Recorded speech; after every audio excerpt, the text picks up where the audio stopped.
Calorosas saudações, e a esta altura Luís Montenegro está certamente a pensar que está mais próximo da maioria absoluta do que vocês estão próximos do botão do like neste vídeo. Portanto, meus amigos, aproveitem e metam like no vídeo, subscrevam o canal para chegarmos aos 70 mil subscritores e partilhem também nas vossas redes sociais. Tem o código SOUSA10 na Prozis para 10% de desconto quando fizerem compras no site. Só uma nota antes de começarmos.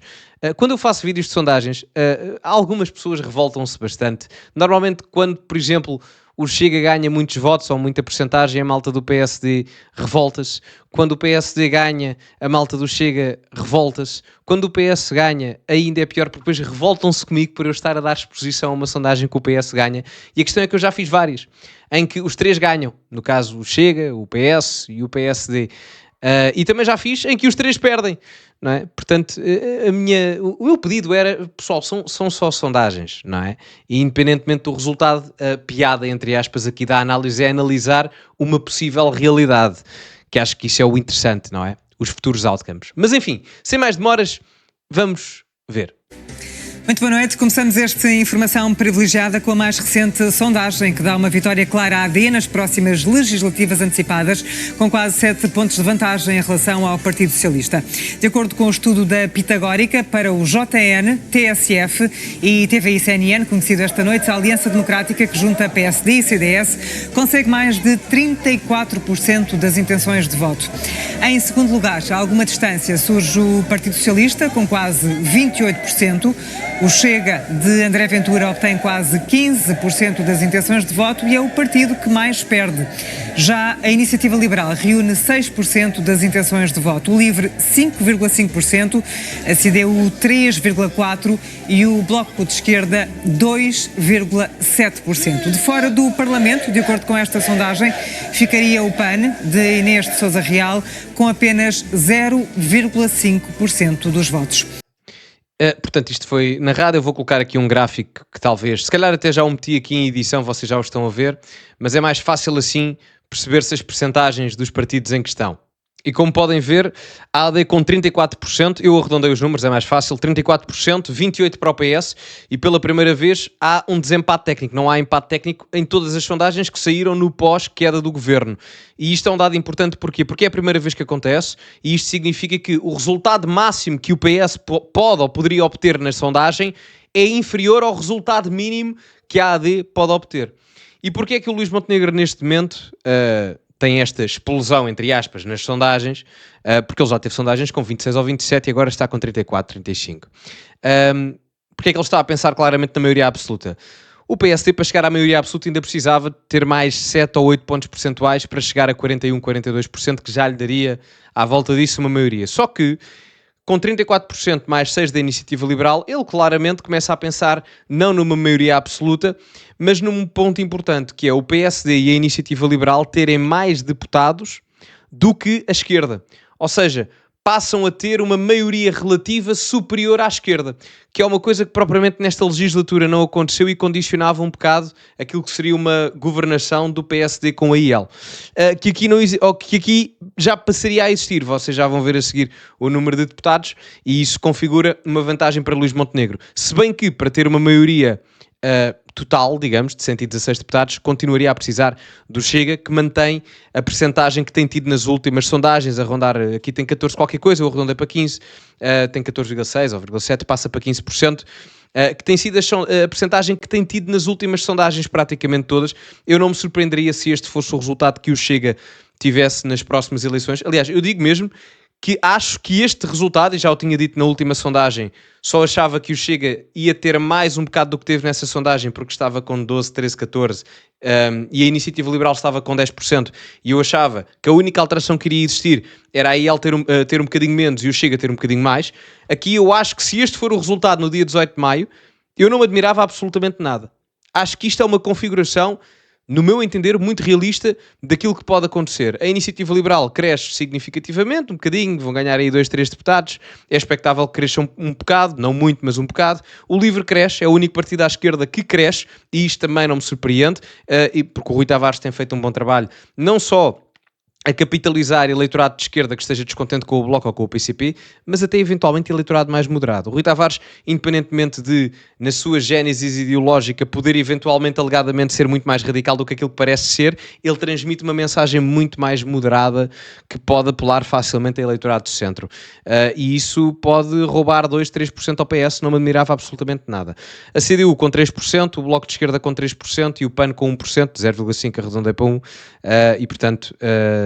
nada a dizer aqui os resultados habituais. Olhando para o número de deputados, a AD com 93 é um crescimento muito interessante, atenção, 13 deputados ganhos, passam de 80 para 93, o PS para 75 tem uma ligeira perda, passa de 78 para 75, perde 3 deputados, o Chega com a queda mais significativa do ponto de vista absoluto, perde 16 deputados, a Iniciativa Liberal cresce um pouco, não muito, como eu tinha dito, aquilo residual ganha 2 deputados, o Livre cresce, eles têm 4 ou 5 deputados, ficam com 7, portanto proporcionalmente até é um crescimento interessante. Eu acho que eles têm 4, quase que duplicam a bancada parlamentar, em termos proporcionais é um crescimento muito interessante, e depois temos ali o PCP com 4 deputados, mantém a bancada parlamentar, e o Bloco de Esquerda ali com 2.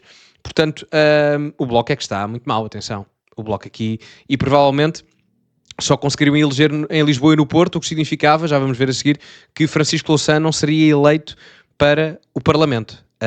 Nem nenhum dos outros históricos elementos que Mariana Mortágua foi buscar. Ora, esta configuração parlamentar, esta arquitetura parlamentar iria configurar-se nas seguintes maiorias, como podem ver aqui, o PS e a AD num bloco central, quase uma espécie de remake do que foi esta legislatura, pelo menos no termo da aprovação do Orçamento de Estado, teria 168 deputados, ou seja, uma clara maioria, e também mais do que 2/3 do Parlamento. Significa isto o quê? Que mantemos o bipartidarismo em Portugal. Eu sei que do ponto de vista político se gosta, eu já avisei isto várias vezes, eu sei que do ponto de vista político se gosta de dizer que o bipartidarismo acabou em Portugal. A verdade é que não. O bipartidarismo acaba quando 2/3 do Parlamento, ou seja, quando os 2 maiores partidos do Parlamento não tiverem 2/3 do Parlamento, ou mais, que neste momento têm.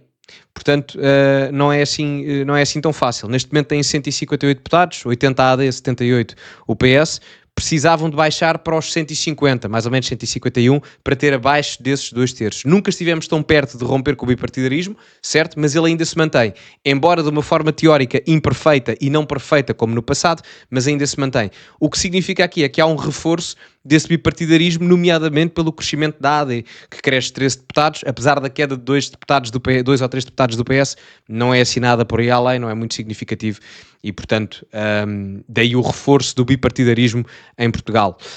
O espaço à direita do PS, com a IEL, o Chega e a AD, consegue 137 deputados, o que é um dado curioso, porque neste momento este espaço ideológico tem 138. Ou seja, praticamente mantém-se, só há aqui alguma alteração na dinâmica parlamentar, que é curioso, porque reparem, o Chega nesta sondagem perde 16 deputados, a AD ganha 13 e a IEL ganha 2. Ou seja, significa o que as sondagens, e já não é a primeira que diz isto, o que as sondagens nos têm mostrado, elas valem o que valem, obviamente, mas o que nos têm mostrado é que não há um transporte de voto da direita para a esquerda. O que tem havido é uma alocação de votos em partidos diferentes da direita. Ou seja, o que tem existido é pessoas que votaram num determinado partido de direita, por tendência, neste caso, maioritariamente o Chega, estão a votar em outros partidos. O Chega e a AD, apesar da queda do Chega, como mantém a maioria os dois, e isto significa que para haver uma maioria total, mesmo com a queda significativa em termos de deputados do Chega, é preciso Chega para haver maioria, ok? Pelo menos à direita do PS, porque com a Iniciativa Liberal, como podem ver ali abaixo, não é possível, 103 deputados, é um upgrade relativamente àquilo que existe agora, são 88, passam para 103, mas para haver mesmo maioria do ponto de vista parlamentar absoluto, o Chega continua a ser essencial, no caso, para uma governação à direita, ou governação ou acordo parlamentar, se quiserem colocar assim, se os líderes políticos assim o entenderem. À esquerda, há uma manutenção do número de deputados, cresce em mantém-se praticamente. CDU, Livre, PS e PAN, e Bloco de Esquerda, ficam com 88 deputados, que é basicamente o que têm agora. Agora têm 87 ou 88 também, portanto não é assim uma grande alteração. Olhando aqui para os deputados eleitos por distritos, vemos aqui alguns dados curiosos. Normalmente, quem ganha as eleições ganha o distrito de Lisboa e do Porto, como podem ver ali, o PSD a vencer o Porto e a vencer Lisboa. O Norte está completamente entregue ao PSD, que não é surpresa. As zonas do Norte do país, Bragança, Guarda, Vila Real, Viana do Castelo, historicamente são do PSD. Normalmente a única dúvida do Norte, por tendência, é o distrito do Porto, que o PSD ganha com ligeira confortabilidade. E depois, olhando para o sul do país, quando vamos a descer, exceção feita para Castelo Branco, o PSD ganha o centro-norte do país inteiro. Ganha Lisboa, ganha Leiria, ganha a Guarda, Bragança, Vila Real, Viana, Viseu, Aveiro e Coimbra também.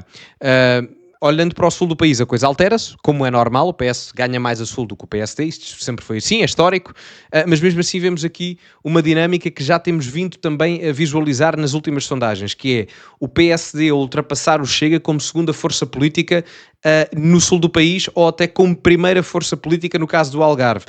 Embora elegendo o mesmo número de deputados, é importante reter, o Chega na última eleição foi o mais votado no Algarve, e elegendo 3 deputados, agora elege também os 3, mas o PSD só para o primeiro lugar no Algarve, o PSD só para o segundo lugar em Beja. Tinha ficado em terceiro, ultrapassado pelo Chega, agora ultrapassa o Chega. Em Setúbal exatamente a mesma coisa, em que ultrapassa o Chega como segunda força política, e em Évora o PSD ultrapassa também o Chega, e também em Porto Alegre. E isto, apesar de não retirar deputados ao Chega no sul do país, porque elegem em todos os distritos menos Porto Alegre, tira-se pelo menos do ponto de vista da hegemonia do voto, prejudica claramente o Chega nesta dinâmica comparativa. Açores e Madeira, também PSD, não há muito a dizer aí, também não, sem grande surpresa. O Chega acaba por ter uma vantagem relativamente aos outros partidos todos, que é o facto de ainda conseguir eleger em alguns distritos do interior, como é o caso de Viseu, Beja e Évora. Portanto, mas por exemplo, não consegue eleger agora na Guarda, em Castelo Branco, em Porto Alegre, Vila Real também não, nos Açores também não. Portanto, são essas diferenças que depois podem fazer alguma alteração na dinâmica eleitoral. Bom, eu diria que está tudo visto. E que está tudo analisado, assim, pelo menos na dinâmica dos maiores partidos, porque depois nos partidos mais pequenos não há muito a dizer, porque elegem só apenas nos círculos nos círculos maiores, no caso será Lisboa, Porto, Setúbal, eventualmente Braga e Aveiro, pouco mais do que isso. Bom, meus amigos, ficamos por aqui, digam-me a vossa opinião nos comentários, metam like no vídeo, subscrevam o canal, partilhem nas vossas redes sociais, ficamos por aqui, e como é habitual, acima de tudo, cultivem-se, e até à próxima.